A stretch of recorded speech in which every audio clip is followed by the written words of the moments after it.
Yeah. You know? Yeah. Absolutely. Well, maybe I could say, you know, you could be very good, but you have to work to be great.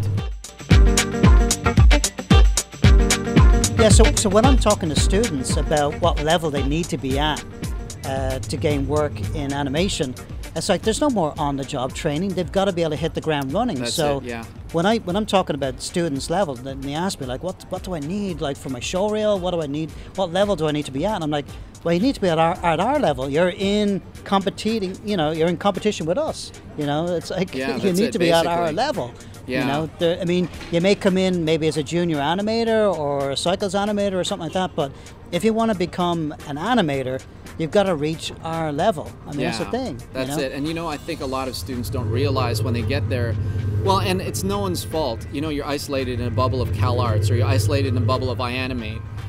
And you don't realize that there's a lot of other things that come into your toolbox, your skill set of being a professional. And that means showing up on time and getting your assignments done on time and getting them done when you say you're going to get them done and addressing all the notes and basically not making excuses and managing your time very well.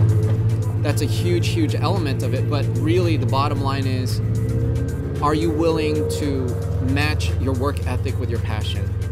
Because a lot of people are very passionate, but they're unwilling to put the work in to get the most out of their ability. There's a lot of wasted potential out there. Yeah. But I think consistently my students in both schools push really, really hard because the desire's there, and when they learn that there's a way to be a professional. Right.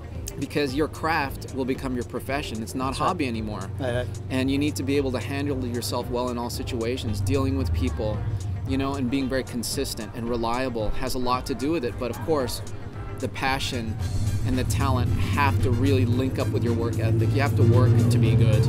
Yeah. You know? Yeah. Absolutely. Well, maybe I could say, you know, you could be very good, but you have to work to be great. That's right. Right. That's exactly it. So... What about the advantage and downside of, you know, brick and mortar school and online school? Oh, yeah.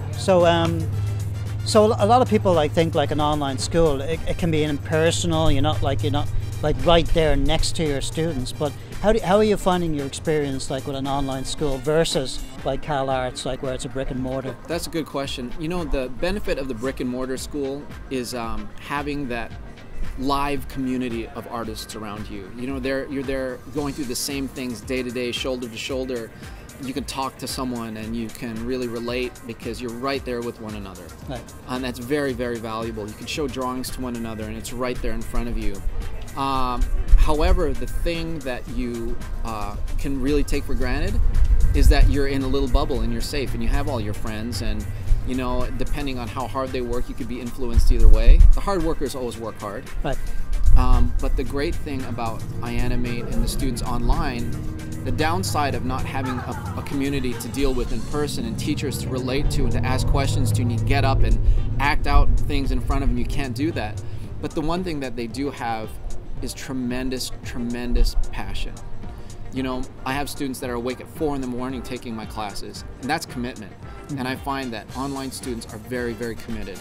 They commit their time, they're better at time management because, you know, not all of them are 20 years old. Right.